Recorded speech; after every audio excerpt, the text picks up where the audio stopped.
Saviors of Uldum is out, and we're here to talk about our first impressions of the new Arena meta. As a reminder, the sets in rotation currently are Basic and Classic sets, League of Explorers, Journey to Ungoro, Kobolds and Catacombs, Rastakhan's Rumble, and Saviors of Uldum. The meta is a world apart compared to the mech and token meta we had a month ago. Before we continue, make sure to subscribe to the Tempo Storm YouTube channel to keep up to date with our Hearthstone content. Now, we all know you want to know about the top classes, and we'll get into that later. For now, it's important to discuss how different this meta is compared to the last one. Currently, this meta is a lot more swingy. What we mean by swing are cards that can easily flip the board state. This feels a lot different than the past, when you were usually winning by curving out from turn 2 and beyond. Now, every turn you can get your stuff removed. On turn 2, you have to react to Stubborn Gastropod. On turn 3, you have Tar Creeper and Basilisks that compete with 4-drops. On turn 4, you have Fireplume Phoenix to deal 2 damage, and after turn 5, the landscape opens wide up. Sightless Ranger, Dragon Maw Scorcher, and Fungomancer are just some of the common swing tools you see. There are a lot of class AoE and removals out there as well. Another interesting shakeup is the sheer amount of Discover cards out there. League of Explorers was the first adventure that introduced Discover. Tomb Spider, Ethereal Conjurer, and even Jeweled Scarab can pull a lot of value and swing the board. Essentially, decks are heavier by default. As a result, vanilla minions such as Amani Berserker and Chillwind Yeti feel a lot worse. On turn 4, you'd rather have a Keeper of Uldum or Fireplume Phoenix in hand. As cards with initiative fill up the mana slots, you have no room to take vanilla minions. In the past, Hearthstone was pretty hard to deal with. In our current meta, with poisonous minions, phoenixes, and scorchers, boards are turned upside down very often. So how should you draft? You still want a decent early game curve, but you're avoiding vanilla minions. Instead, you are taking minions that can have more impact later on. Minions that can deal damage are very premium. These are your Fireplume Phoenix, Pit Crocolisk, and Dragon Maw Scorcher. If they can't deal damage, having Taunt, Poison, or Rush is the next best thing. Other than that, Death Rattle and Reborn minions are also better than vanilla minions in gaining the board. Weapons feel really good, and classes that have access to them are aiming for 3 to 4 weapons with the exception of Rogue. Speaking of curb, there is a clear lack of good 6-drops now that Eccentric Scribe has left the scene. Boulderfist Ogre, Sunwalker, and even Frost Elemental are slightly better as a result.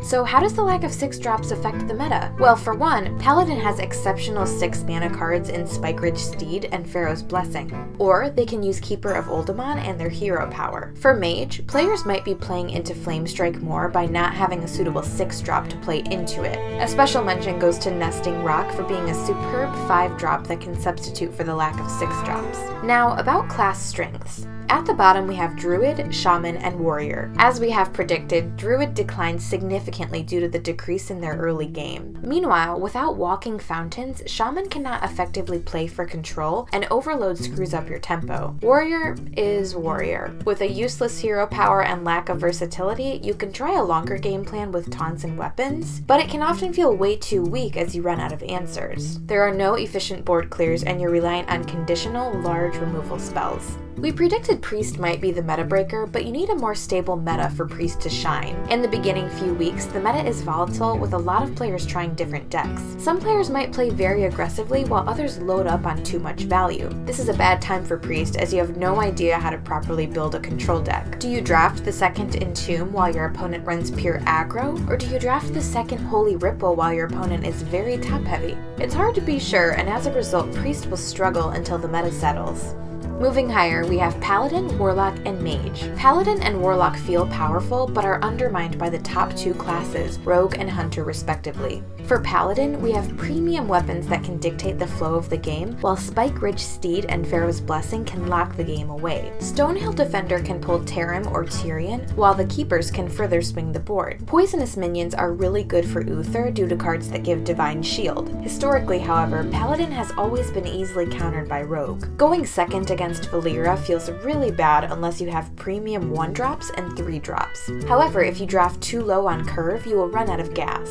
We predict once Rogue is more balanced, Paladin will rise in power level. Warlock also feels decent right now with the consistency of its early game. Like other classes, you still prefer minions with initiative, but premium 1-drops are really good to dominate the early game. We recommend at least 1 to 2 large removal spells in case you run into a big taunt.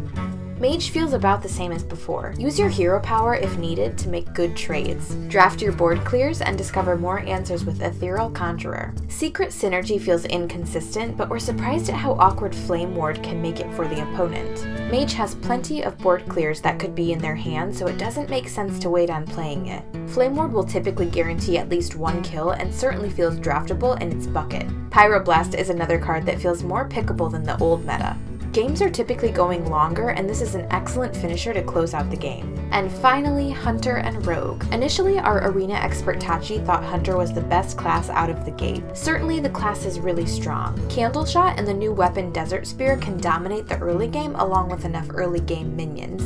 There are also a bunch of premium mid-game tools available. Some hunters can even outvalue you with Hunter's Pack and Ramhaken Wild Tamer. However, the consistency feels worse than Rogue. The advantage of Rogue is her hero power. Reborn minions are everywhere, and Rogues can effectively deal with the leftover body. Hunters need to draft the Candle Shots and Desert Spears to compete. Now, both weapons are common, so it's very likely to draft, but you still need to draw them early on to matter. As for Rogue, she has a strong set of tools against many board states. Fan of Knives remain premium if you don't have a Dragon Maw Scorcherer. There are a bunch of efficient large removals to get rid of taunts. And if you think she ran out of gas, she can hallucinate into a legendary you wish you had, find a golem out of a cat, sing to draw more cards, and mug a Tyrion from a Paladin. Rogue is the best class right now and is remarkably fun to play with. And this wraps up our first impressions of Uldum. What are your experiences with Uldum so far? Let us know what classes you've been enjoying in Arena in the comments below. Make sure to subscribe to the channel to keep up with our Hearthstone content. See you next time.